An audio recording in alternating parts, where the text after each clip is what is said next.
Is the use of performance-enhancing drugs spreading throughout professional boxing once again? Because there have been reports that it is still being used despite the fact that all these boxing organizations are supposedly doing their best to curb the use of these banned substances. In fact, WBC junior lightweight champion Oscar Valdez tested positive for Phentermine, and supposedly Canelo Alvarez also tested positive in previous tests. So Ryan, how does this happen? I mean, first off, it's not really about spreading again, because boxing and all competitive sports, anytime your performance is linked to greater prosperity and money, you're going to have people who want to get an edge. So performance enhancing drugs, the reason why people take them is because they enhance your performance. But what we're seeing here is another instance of boxing and competitive sports teaching us science, chemistry class. I don't think 99% of boxing fans had heard of Phentermine before Oscar Valdez tested positive for it. So that case, it seems, has been adjudicated in terms of the WBC not willing to, being open to punishing Oscar Valdez. But we're all learning more and more about these substances that seem to spring out of nowhere. Unless you're reading the VADA banned list, you're not going to know what's going on a lot of times. All right. Meanwhile, we asked the top expert in the country, Dr. Randolph Molo, who is head of the Medical Scientific Athlete Services of the Philippine Sports Commission. And he said it is a stimulant, it's an appetite suppressant used for cutting weight. And he says it is related to amphetamines. Now, that's a very heavy statement. And he also said it is banned by WADA for several reasons. One, you don't get tired when you're training, you recover faster, you feel stronger. Of course, you're going to feel all of this later on afterwards, but that's basically it. And we also have gathered some testimonies from some people who actually used it. Former Oakland Raider Bill Romanowski says that he felt like he could run through a wall. And then other owners of laboratories are calling out the WBC for not being able to curb this. Now, if you've watched sports documentaries like Icarus, you know that they can actually take this stuff and taper off right before they're tested so it doesn't show up. But in this case, he got caught. So what does this say for the rest of the sport, Ryan?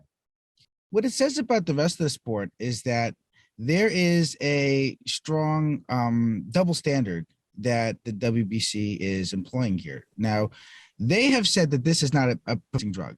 The testimonies that you just alluded to, and these experts they're saying, no, this is a serious drug. Like the things that you were talking about, being able to run through a wall, being able to train without getting tired, that sounds like it's pretty performance enhancing when you're in a sport as physical and taxing as boxing. Now, when I talk about double standard, I'm looking at, I think 2018, David Benavidez was stripped of the WBC super middleweight title for testing positive for cocaine, not during a competition, not in training, but out of competition. And here you have someone, Oscar Valdez, who's also a WBC champion, being stripped of a title in competition, testing positive for VADA, for VADA's banned substance. Now, if VADA has it banned, and WADA, which is like the standard for the substances that you're not allowed to or should not be taking as a professional athlete, then does anything matter? Like Mauricio Suleiman, who runs the WBC, says it's like taking 3 Red Bulls. I've taken 3 Red Bulls.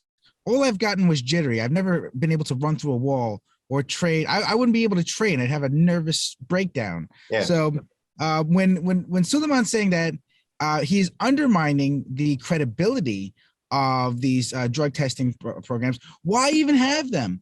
Why even have them if you're not going to follow them? If a guy can test positive a couple weeks away from a fight for a banned substance. And I'm not calling out Oscar Valdez and saying he's a doper, he's a cheater. I don't know. I wasn't there. I'm not in his training camp. I don't know what he's putting into his body, even though an athlete is supposed to be responsible for what they put in their body. But when the WBC, which is, has made their name in recent years being the crusaders for drug testing, they partnered with VADA, and then they go against VADA and don't honor the findings. It hits the credibility of these organizations very seriously. Yeah, and the way WADA works is they meticulously test all substances that are ingested, injected, or somehow find their way into the body of athletes, whether professional or amateur. We're talking the Olympics and professional sports. Now, they add to this list year in and year out, which is sort of what happened to Anna Kournikova a few years ago, when the president then of the World Anti-Doping Agency, WADA, Dick Pound, a former Australian Olympic swimmer, said that she would no longer be allowed to play professional tennis because she was taking a bad substance. Now, she had been taking this medication for 10 years before it was added to the WADA list. But in this case, Phentermine has been on their list for years and years and years.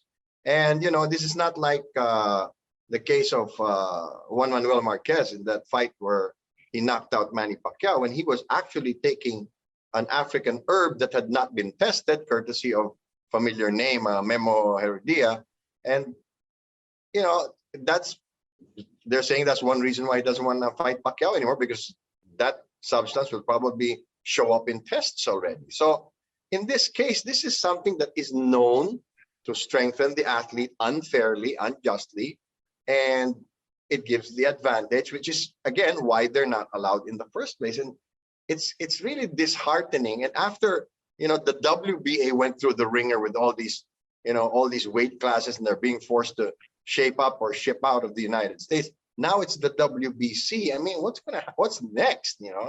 It's kind of worrying because it's sort of shaking the pillars of professional boxing worldwide. To hit at your earlier point, I think Anna Kournikova should have been allowed to take PED so she could finally win a singles championship. I was trying to be polite.